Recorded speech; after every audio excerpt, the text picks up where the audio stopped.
Hola, muy buenos días, buenos días. Mi nombre es Víctor Javier y sigo siendo neurótico por la gracia divina. Siempre es un bendito placer estar aquí con ustedes, escucharlas, ver sus nombres aquí en el grupo y me encanta eso, ¿verdad?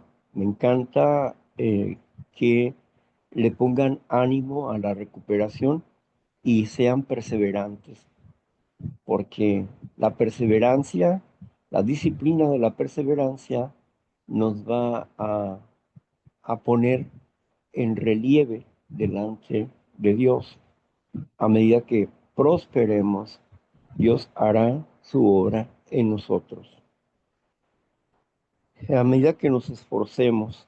Bueno, pues ahora tenemos la chequera de la fe de este día. Marla va a estar con la lectura y también tenemos la última parte ya del libro de las cuatro fases del perdón. Ya terminamos con ese libro y vamos a empezar con las leyes a partir del capítulo 3. Así que tengan buen ánimo y comenzamos. Adelante, Marla. Claro que sí, muy buenos días, Víctor. Buenos días, compañeros. Y la lectura del 6 de agosto dice así: Mira, Jehová tu Dios te ha entregado la tierra. Sube y toma posesión de ella como Jehová el Dios de tus padres te ha dicho. No temas ni desmayes. Deuteronomio 1:21.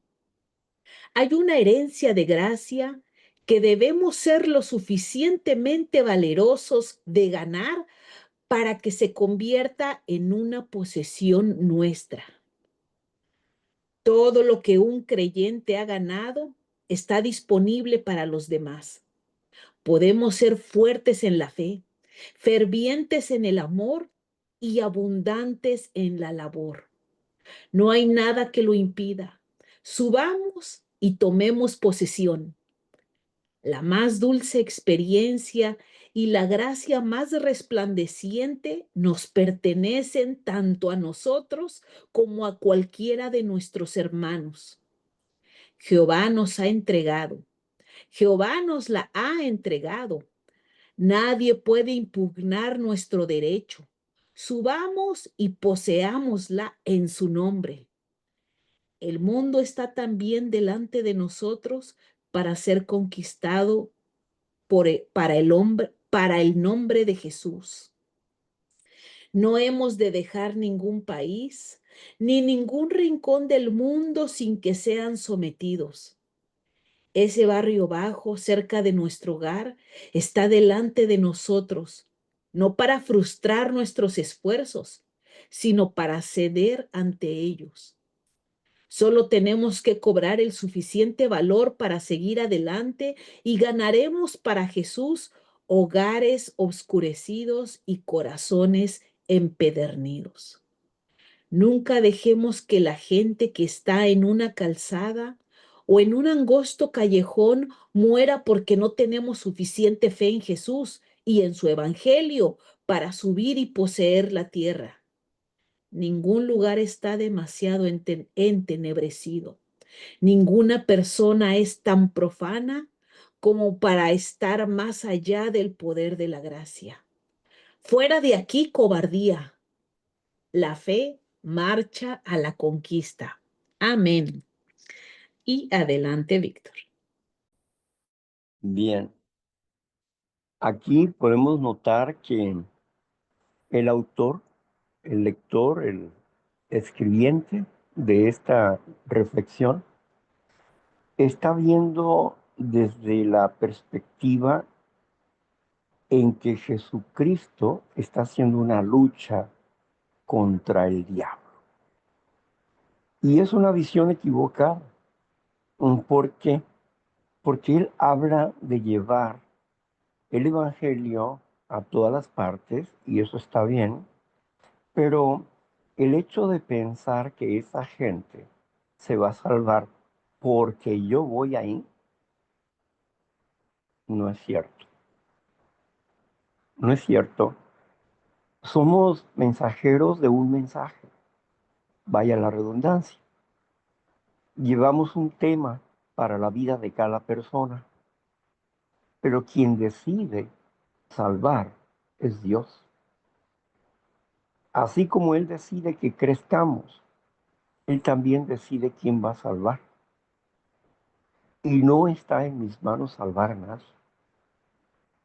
El objetivo del mensaje nos dice en Mateo 24:12, dice que llevar este mensaje a- para testimonio a todas las naciones. No dice para salvación. ¿Y, y por qué es importante dar testimonio? Dar testimonio es importante porque de esa manera testificamos que entregamos un mensaje como requisito para que venga para que venga el Señor Jesús a esta tierra. Porque dice que uno de los puntos que, que necesitamos ver antes de que venga Jesús es que el verdadero evangelio sea difundido en todas las naciones para que pueda venir el sí. No está hablando de que nosotros vamos a rescatar las almas o las vamos a salvar del infierno, ¿no? De hecho, ninguna alma se salva del infierno, porque la palabra infierno es caverna y significa tumba. Por eso dice, y el rico se levantó estando en el Hades. ¿Qué significa Hades? Panteón, lugar de los muertos. ¿Y cómo la traducen al español? Infierno. Así le ponen. A la tumba le ponen infierno.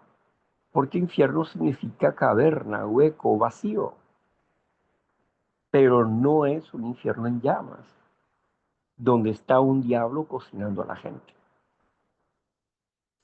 Alguien me hacía notar una ilustración muy interesante, donde pues un joven que andaba en malos pasos se jactaba de lo que estaba haciendo.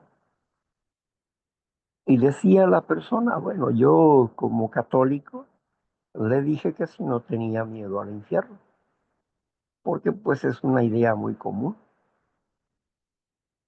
Y él pensaba y decía, "Bueno, pues ya cuando esté allá ya lo veré, ¿no? Pero ahorita tengo que ganar dinero y haciendo lo que estaba haciendo, ¿no? Haciendo delincuencia". El joven le dijo, ¿me prestas un momento? Sí. Bueno, aquel le dio el dedo y prendió un encendedor y se lo puso en el dedo. Él inmediatamente quitó la mano. Y el joven le dijo, mira, multiplica ese pequeño fuego que te puse en el dedo, multiplícalo por la eternidad en un infierno en llamas por causa de que estás quebrantando el mandamiento de Dios. Bueno, pues el muchacho de momento no dijo nada, pero dice, eso le ayudó a recapacitar. Bueno, la doctrina del miedo, Dios no la hace así. Dios no le mete miedo a la gente para que vengan a Él. Dice, he puesto delante de ti el camino de la vida y de la muerte.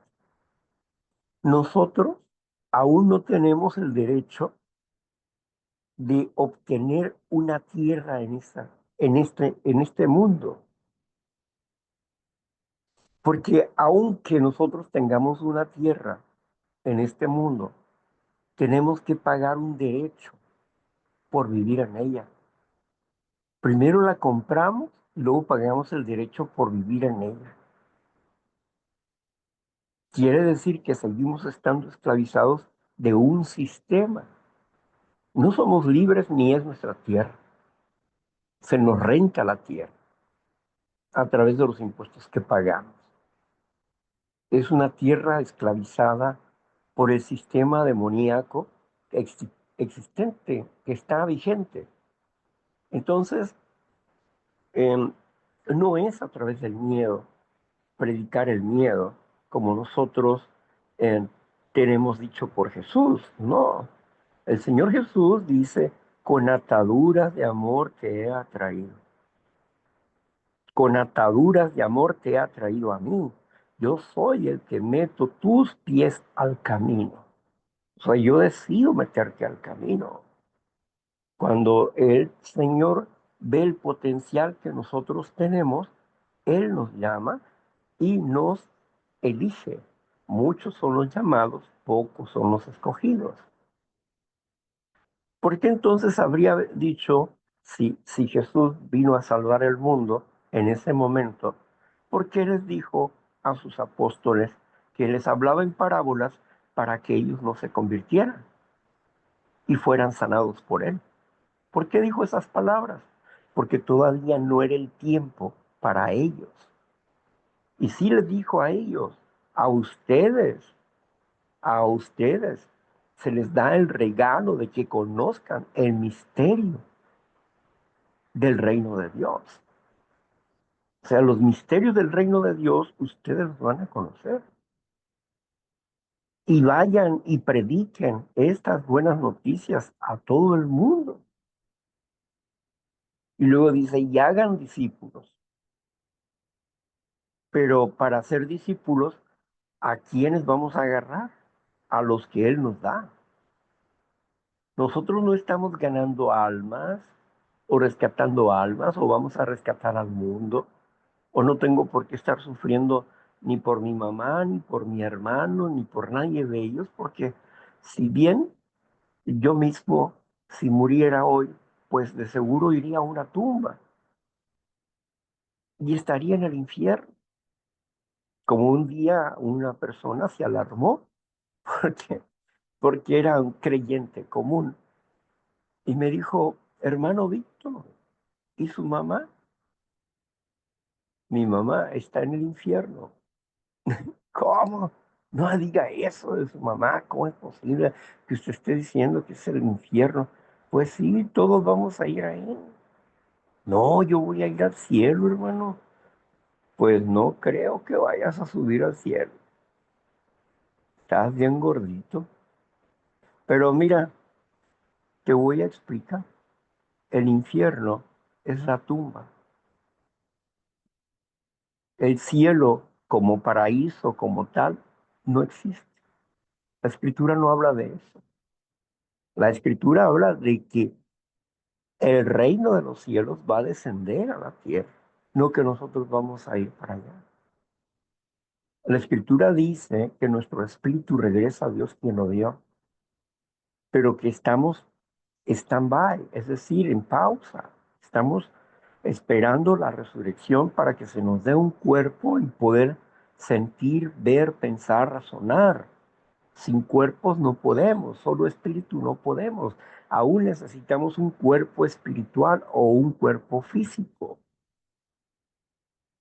Por lo tanto, todos los que han muerto están en el infierno, están en la tumba y un día van a resucitar, van a salir de sus tumbas.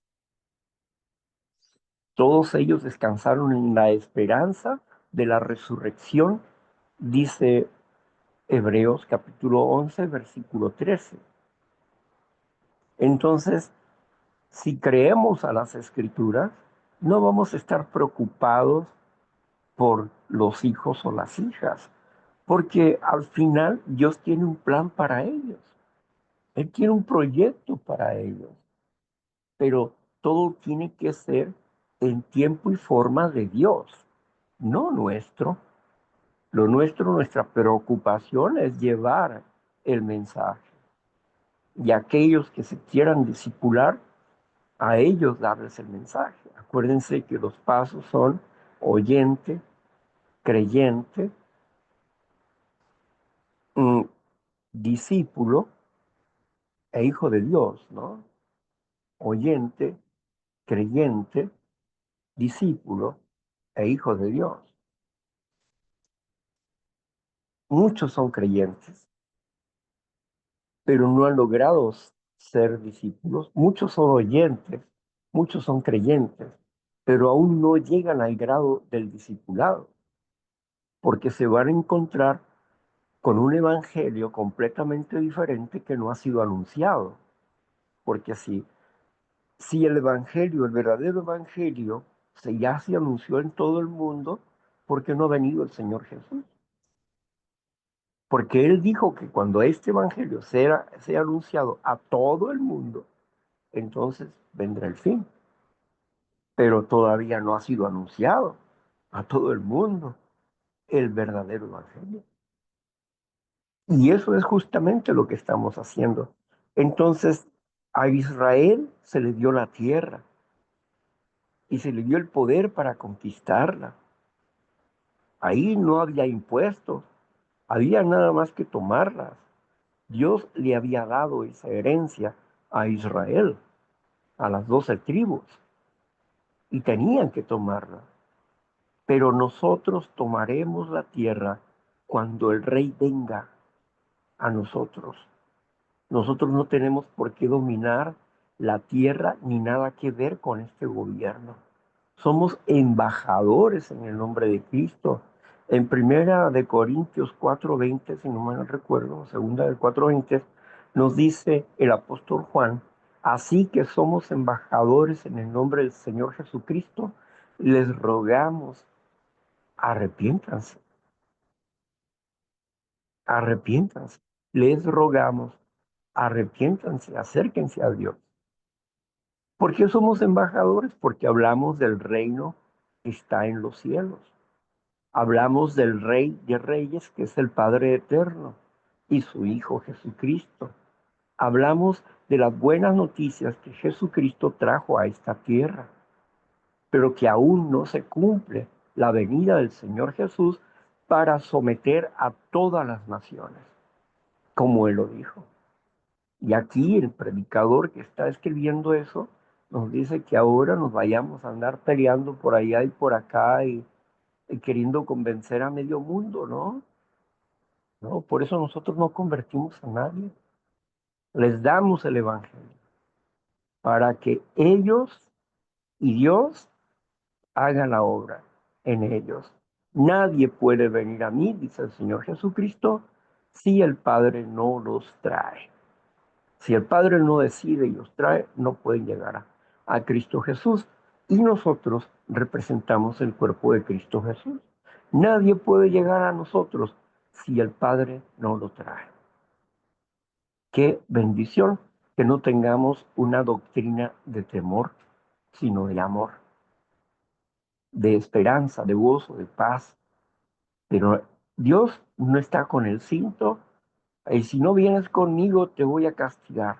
No, he puesto delante de ti dos caminos, la vida y la muerte, y yo te digo, escoge la vida. Cada quien tendrá que tomar esa decisión frente a esos dos caminos. Y aquí estamos, perseverando en este camino. Gloria a tu nombre, Señor, por tu mensaje de amor, de paz, de gozo y satisfacción que traes a nuestras vidas. Lamento mucho por las personas que tienen metido un falso evangelio y que lamentablemente no podrán llegar a ti en esta primera cosecha, en las primicias. Después entrarán porque están cegadas por la mentira y el engaño. A ti sea la honra y la gloria, Señor, por tu gran misericordia y ese gran amor con que tú nos amas cada día, perdonando nuestras ofensas y ayudándonos para perdonar a los que nos ofenden. Padre, yo te ruego por todos los enfermos, te ruego por aquellos que hoy están en cirugía. Padre, bendícelos, Señor, que algunos de ellos son tus hijos o son hijos de tus hijos. Padre, te suplico que los bendigas, que los toques, Padre Celestial, y que tú los sanes. Yo no te voy a pedir que uses a los médicos ni nada, Señor. Tú sabes qué vas a hacer. Tú sabes inclusive si cambias genética dentro de una persona. Yo no te voy a decir qué es lo que hagas o dejes de hacer, Señor. Simplemente te ruego que lo hagas. A ti sea la gloria, Señor, y sea la alabanza, Padre eterno, en el nombre de tu Hijo amado Jesucristo te lo suplicamos. Amén. Bueno, entonces, pues vamos a continuar con el perdón, la última parte del perdón. Adelante, Marla. Claro que sí, Víctor. Buenos días nuevamente y efectivamente llegamos al final de este libro que usted nos estuvo compartiendo y recordando que nos tocó temas como cómo perdonarnos a nosotros mismos, nos habló de el falso perdón, el perdón de Dios, el perdón duro y la semana pasada estuvimos viendo la reconciliación. Así es de que ahorita ya solamente voy a leer el final de este hermoso libro y dice así: para convertirse en un maestro del perdón, simplemente decide qué es lo que quieres hacer. Si deseas explorar más a fondo, por favor, habla del perdón con los demás, ya sea en persona o en línea, a través de tus redes sociales. Tú encontrarás que esto hace un excelente tema de conversación que ayuda a profundizar y a enriquecer tus conexiones.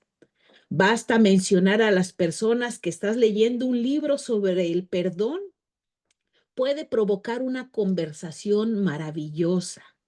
Tal vez alguien te dirá sobre algo que le gustaría perdonar, pero no saben cómo. Solo diles los pasos, los 4 pasos para el perdón. Al explicar estos pasos simples a alguien, podrías cambiar por completo su vida. Todo el mundo que está aprendiendo a perdonar es también un maestro del perdón. Cuanto más enseñas el perdón, más reconciliador te convertirás. Y cuanto más practiques el perdón, cuanto más lo enseñarás. Tú puedes hacerlo tu tarea secreta si lo prefieres, para que la gente sepa acerca de perdón o incluso ser un maestro del perdón. Lo único que tienes que hacer para convertirte en un maestro del perdón es decidir qué es lo que quieres hacer. No necesitas ser un experto, obtener un certificado o algo por el estilo. Todos somos maestros del perdón o su contrario, ya que todos enseñamos unos a otros con el ejemplo. Es solo una cuestión de tomar conciencia de esto y deliberadamente tomar la decisión de enseñar el perdón en lugar de enseñar la falta de él. Solo tienes que empezar a hacerlo y te volverás mejor en ello a medida de que avanzas. Eres bienvenido de citar este libro y de utilizarlo como material didáctico, pero bueno, aquí ya el autor pide que le envíen información. Dice, a todos nos gustaría dejarle el mundo siendo por lo menos poco mejor de lo que lo encontramos. ¿Qué mejor manera de hacerlo que correr la voz sobre el perdón? Y listo, ahí termina el libro del perdón. Y pues Muy adelante, bien. Víctor. Ok. Gracias. Sin duda, el hecho de practicar el perdón y ver la condición lideradora que trae el perdón nos ayuda a nosotros a afirmarnos como hijos e hijas de Dios. Porque el programa de recuperación de 12 pasos no habla directamente del perdón en muchos aspectos, pero nos va llevando poco a poco en un camino para crecer en humildad a partir de conocernos a nosotros mismos. Desde el primer paso, que nos confronta con nuestro defecto de carácter y que nos ayuda para doblegar nuestro orgullo, nuestra soberbia, y que nos habla de las necesidades que tenemos de las personas tanto de Dios como de las personas, y de transmitir este mensaje a otras personas. El segundo paso nos habla acerca de la importancia de obtener un sano juicio, porque la enfermedad nos trajo aquí. El látigo de la enfermedad nos trajo hasta este punto. Nuestro odio, resentimientos, venganzas estaban ahí, metidas en nuestros corazones.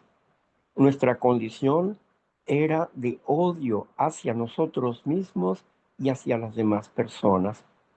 Vivíamos en un estado constante de impotencia, el no poder cambiar como personas, como seres humanos, el no saber cómo amar verdaderamente.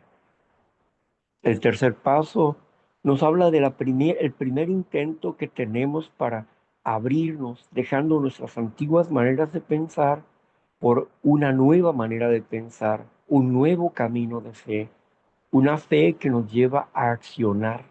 No solamente es una fe hipotética donde dejamos a Dios todas las cosas y luego nos molestamos porque no hace las cosas que le dijimos que hiciera. Es que Dios no me oyó, es que Dios te oyó, pero Él no recibe órdenes de ti. Él te dice qué es lo que tú tienes que hacer para cambiar, pero Él no va a recibir una orden y Él no va a cambiar a las personas por un toque mágico. Dios no es así. Fuimos creados para ejercer carácter, para ser transformados y aprender a tener carácter, aprender a ser libres, aprender a tomar decisiones como Dios toma decisiones, a probar el pensamiento de Dios en nuestras vidas como pan de vida, su palabra, a aprender los pensamientos de Dios para corregir nuestro interior y corregir nuestro exterior. Era algo completamente diferente a lo que nos enseñaron dentro de las congregaciones. Ay, déjaselo todo a Dios. Pero así pasivamente, déjaselo todo a Dios. Cuando nosotros hablamos de dejar las cosas en Dios, significa que voy a practicar lo que Dios dice. Si Dios me dice, sé paciente y espera, pues es el precio que tengo que pagar. ¿Por qué? Porque Dios me está enseñando a confiar en Él. Está instruyéndome para que yo aprenda a confiar en Él y no en mi carne y no en el orden de los pensamientos que fui educado por esta sociedad, sino en el orden de los pensamientos divinos. Todo el paso está hablando acerca de cómo tener una relación personal con Dios.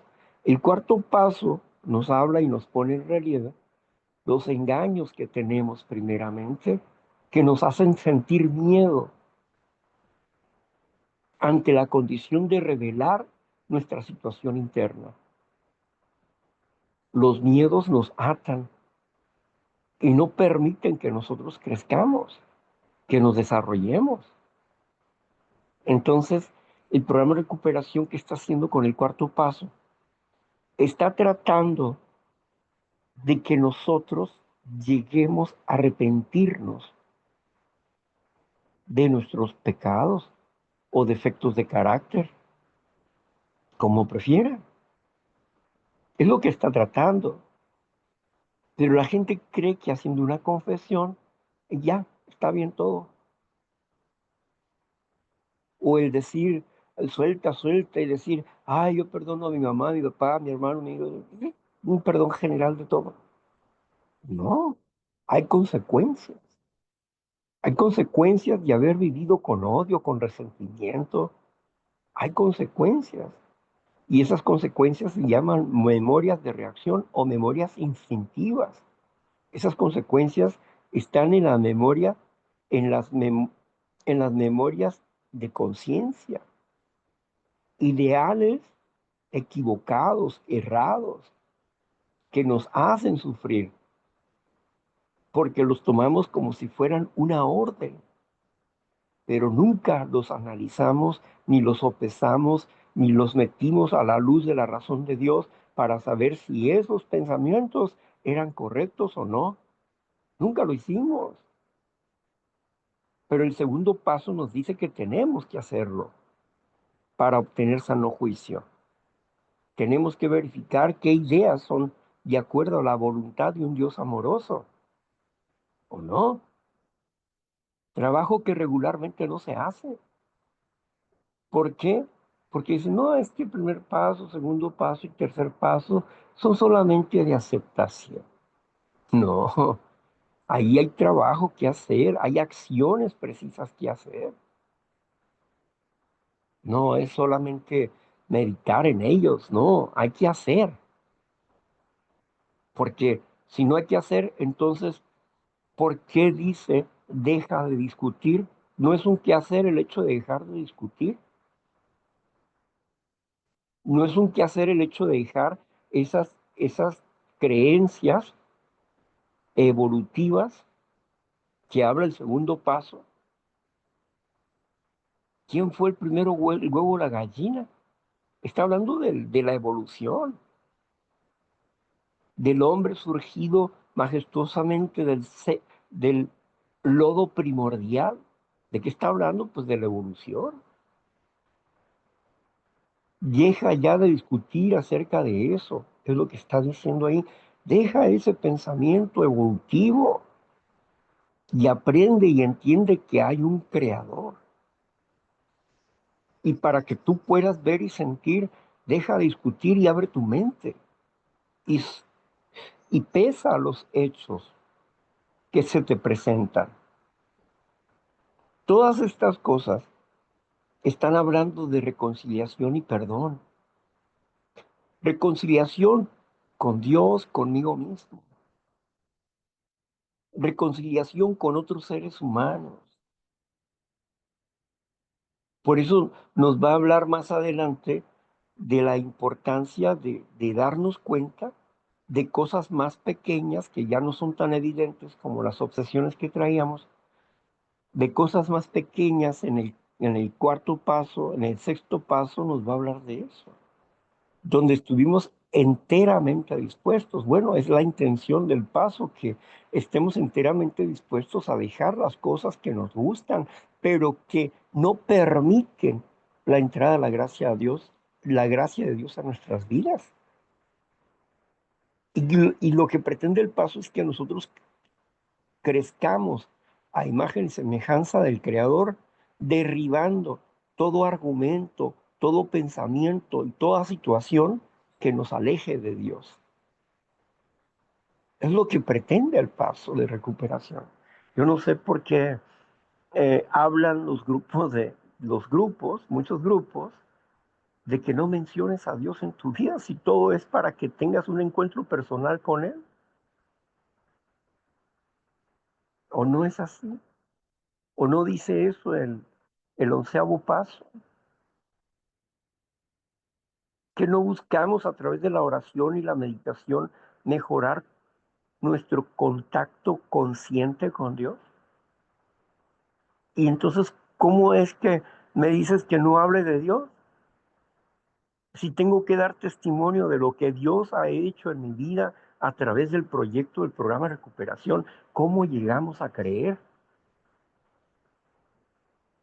¿Cómo llegamos a dejar nuestras viejas maneras de pensar para adquirir una nueva forma de pensar que proviene del Dios Altísimo? Pero cuando no entendemos este mensaje de transformación que traen los 12 pasos de recuperación, para poder lograr alcanzar un estado, un nuevo estado de conciencia, y para poder obtener un despertar del espíritu, un despertar del espíritu es más luz en tus pensamientos, teniendo nuevas ideas, una nueva forma de ver la vida.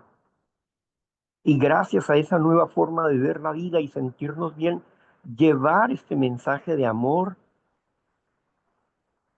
a las personas que aún están sufriendo, comenzando por los de casa.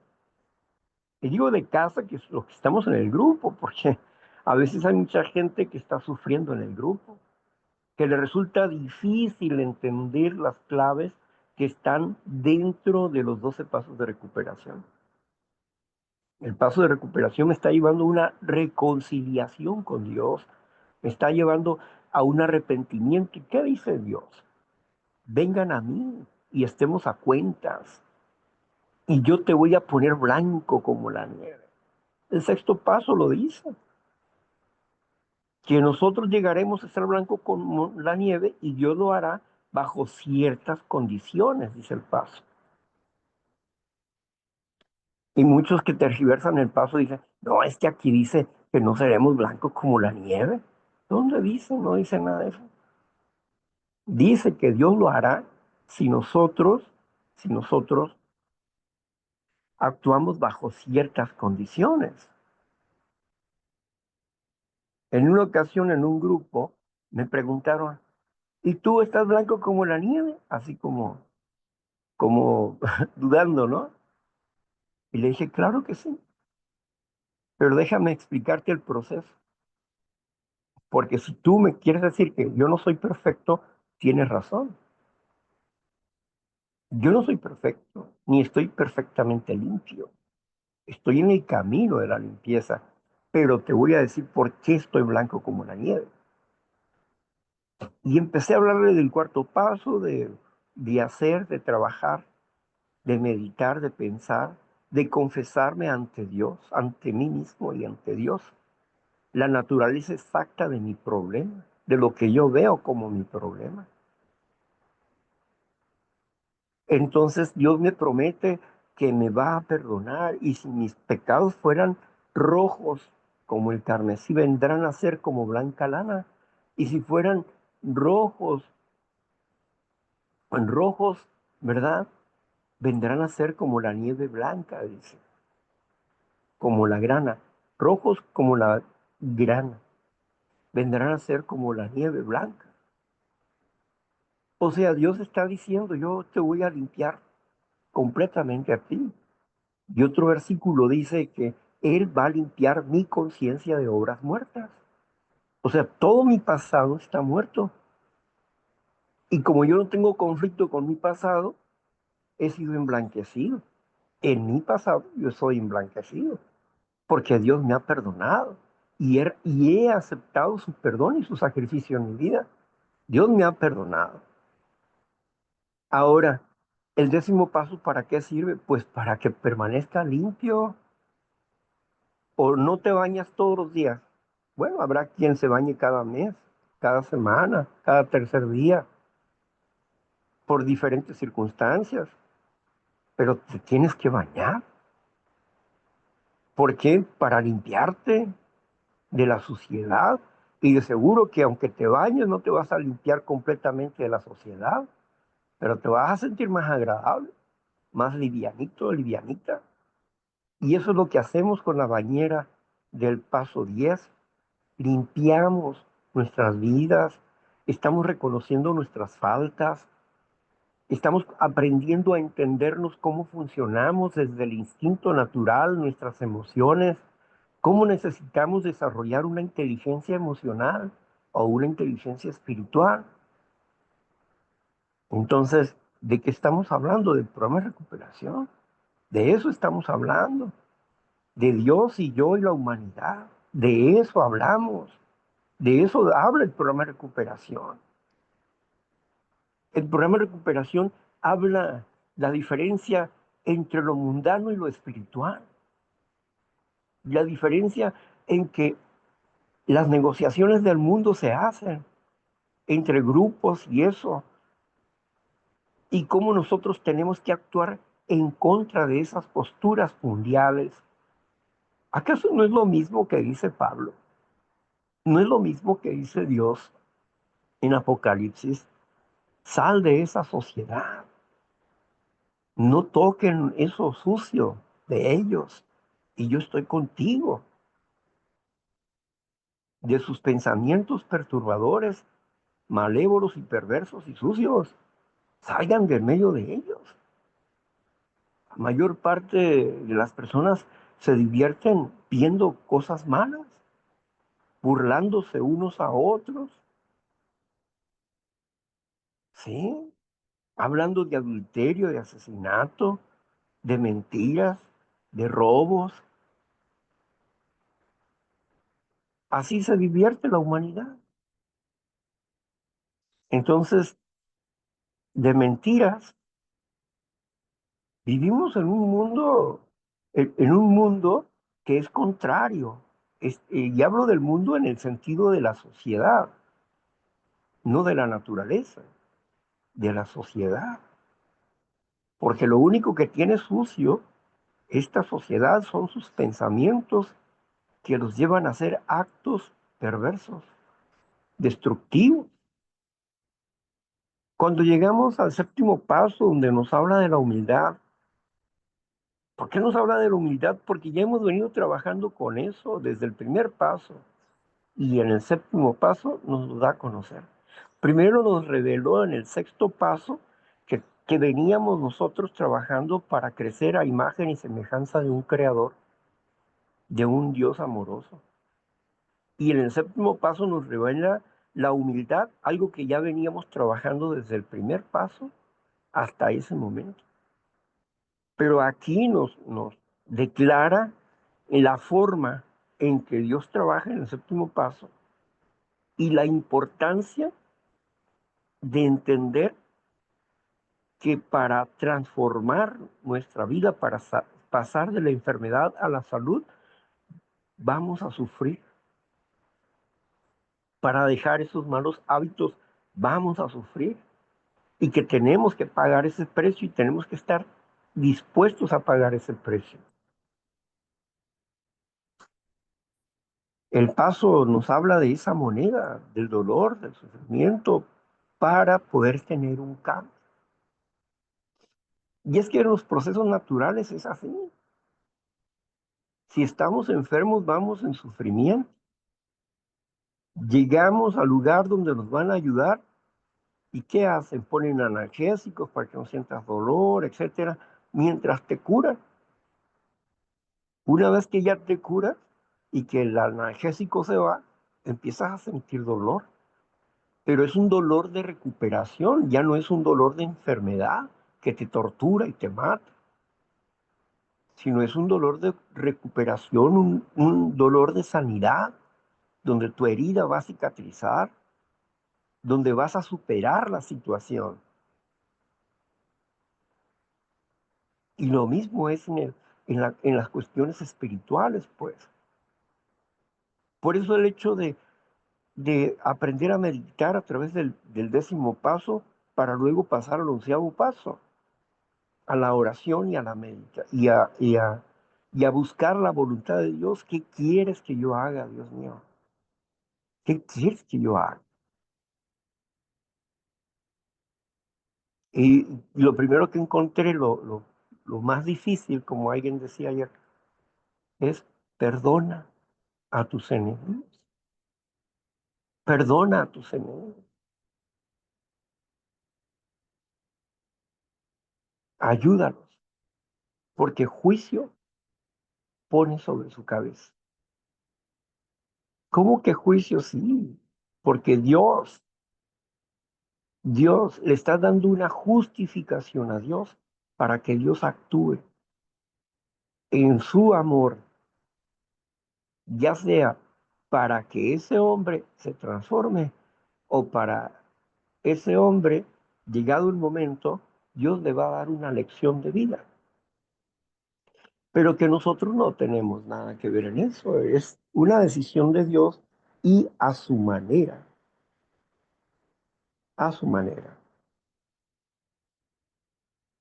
Como un testimonio que me compartieron de dos personas.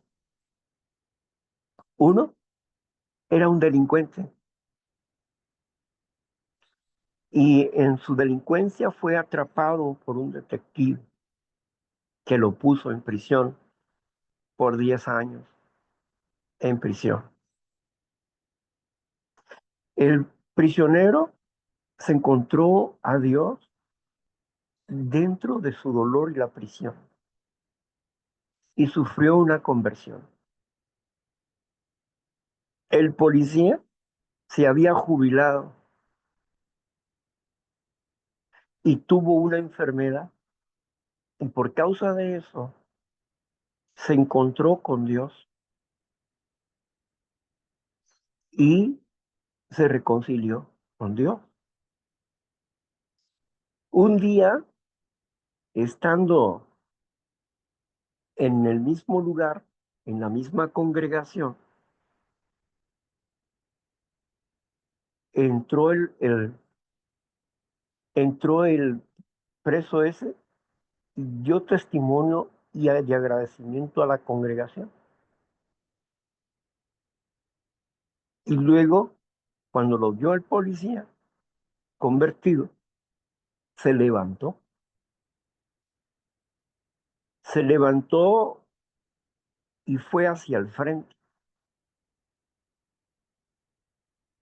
Entonces, cuando él terminó, le cedió el micrófono a él. No se habían visto. Y él habló de su trabajo de policía y lo que había hecho con ese hombre, etcétera, etcétera. Y dio su testimonio. Y al final, esos dos que eran enemigos, que uno había jurado matarlo, el preso, había jurado matar al policía, porque en aquel momento lo odiaba. Pero ahora esos dos que eran enemigos se abrazaron como dos amigos. Esa, esa ilustración de esa experiencia nos ayuda a entender que lo que hay en el corazón del hombre puede cambiar, que Dios cambia las circunstancias. Dios no trabajó con estos hombres juntos, sino que con cada uno trabajó. Y las circunstancias los llevaron a un solo encuentro. ¿Qué, qué diría el preso? ¿Qué diría en su oración? Perdóname, Señor, por odiar a ese hombre. Quizás a hoy hasta estaría agradecido con el policía, porque le ayudó a encontrar la paz que no conocía, la serenidad que no comprendía, la vida que no sabía cómo vivir. Y el policía también logró la paz. ¿Cómo actuó Dios? ¿En qué momento actuó? No lo sé, no lo sé exactamente. Pero lo que sí sé es que los resultados que Dios tiene con los enemigos suelen ser prodigiosos. Cuando aprendemos a perdonarlos y a orar por ellos y ayudarlos si es posible cuando ellos necesiten alguna cosa y esté en nuestras manos poder ayudarlos.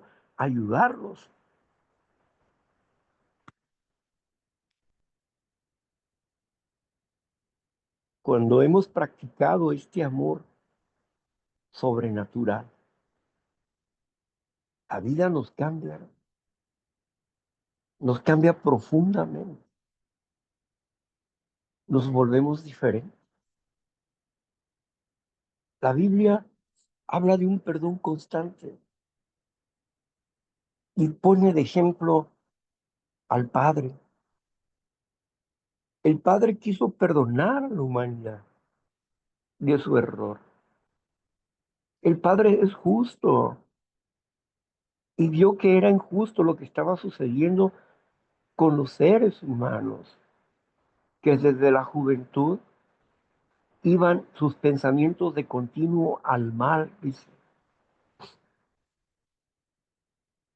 Y le dolió en su corazón ver a su obra así, porque él no la pensó así.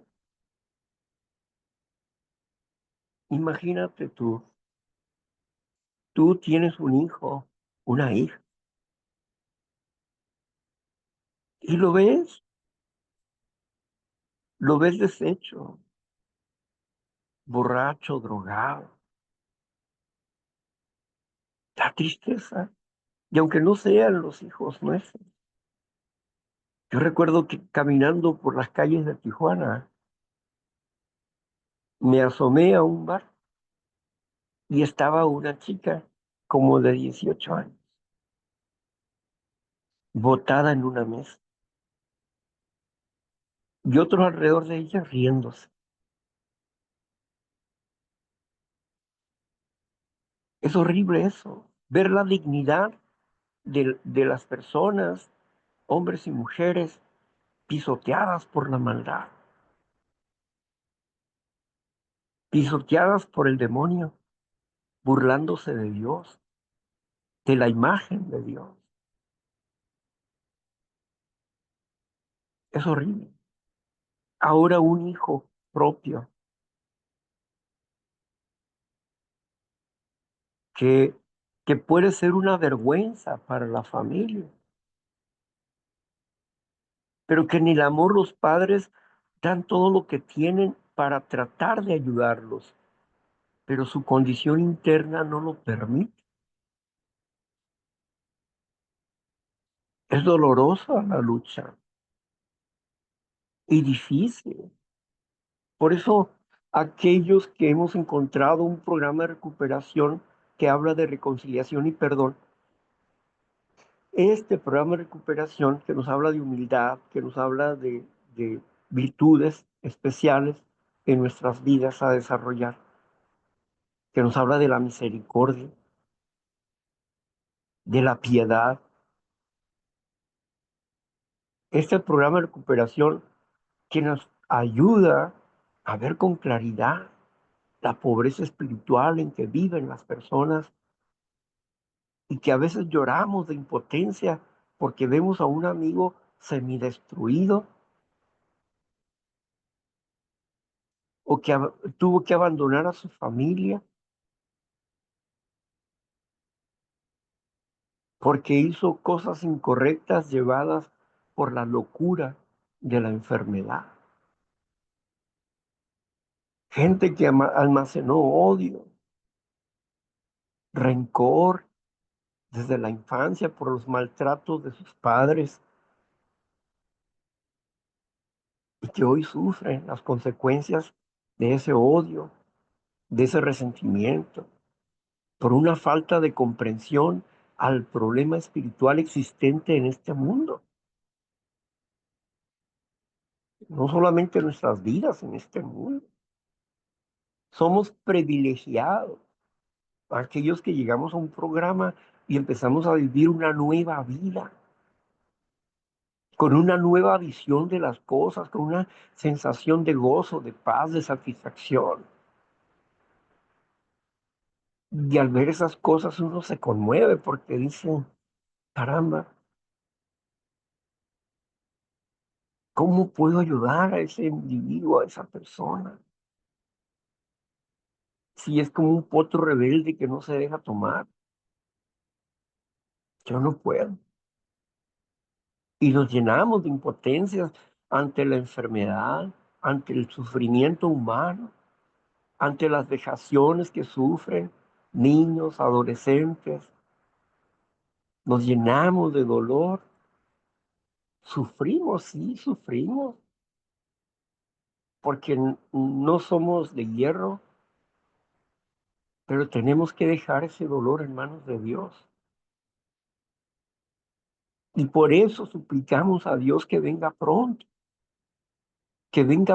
para que arregle todas esas cosas que están mal. Que el hombre, el ser humano, por más que ha querido hacerlo en más de 6000 años de gobierno, que ha querido arreglar todas esas cosas, ha sido de mal en peor. Así que, ¿cómo no estar agradecidos con Dios? Por lo menos ya tenemos algo que hacer para permanecer en el camino de la vida. Ya sabemos qué es lo que tenemos que hacer para caminar este camino de la vida y contagiar a otros de vida, si Dios nos lo permite.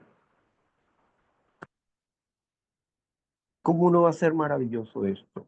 Dígame usted, el perdón sana, libera, te hace sentir bien, te hace ser sensible al dolor humano, a la necesidad humana.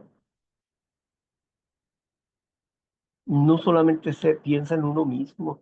Cuando uno pasa esto, ya no piensa en uno mismo, piensa en las demás personas. Nos damos cuenta que no estamos solos, que como grupo podemos cobijarnos, hacer unidad y comprendernos.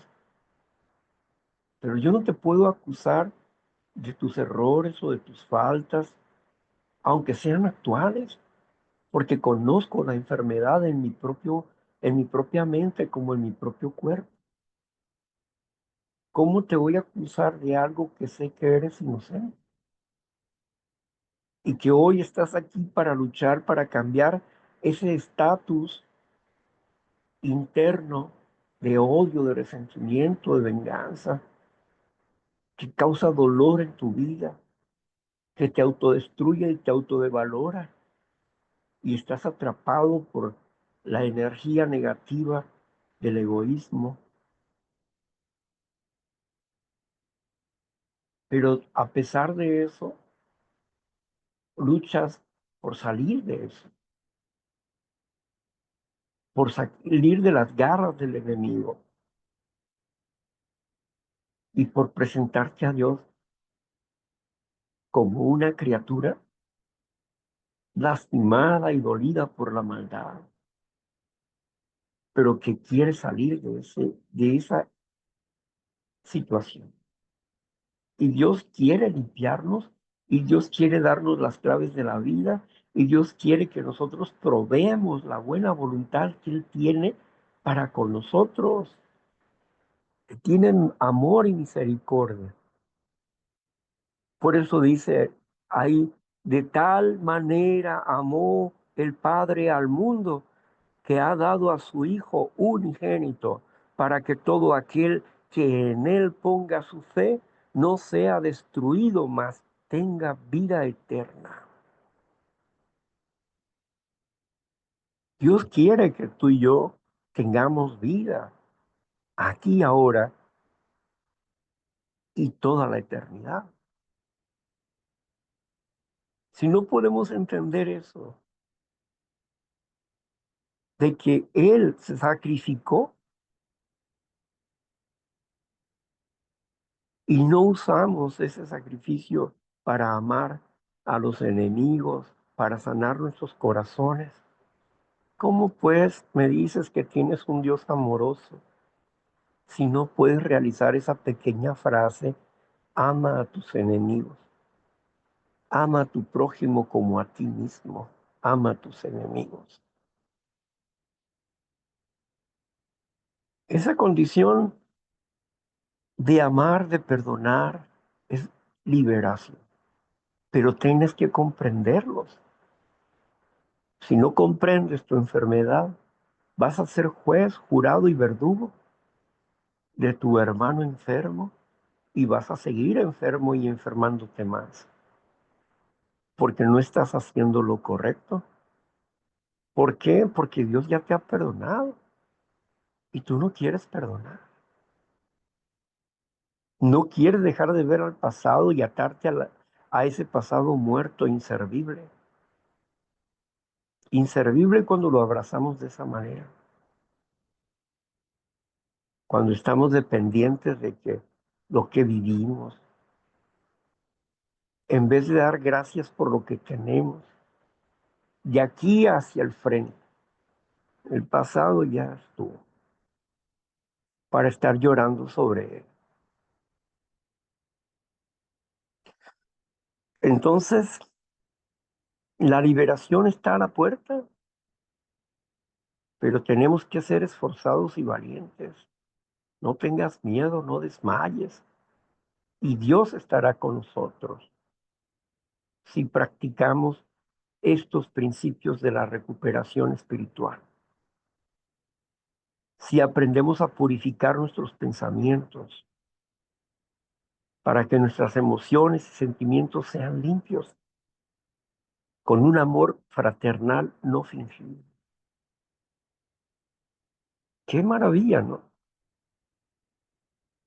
Y es un paquete que puedes tener y no te va a costar nada más que el deseo de buscarlo y permanecer en él, en el amor de Dios para tu vida. Bueno, hasta aquí vamos a dejar nuestra disertación y vamos a pasar ahora al punto donde ustedes comparten su experiencia, fortaleza y esperanza. Y para eso está Marla con nosotros, que va a coordinarles el tiempo, que nos va a coordinar el tiempo, porque yo también me cuento ahí. Bien, vamos a cerrar la grabación. Muchas gracias, Marla, por tu servicio.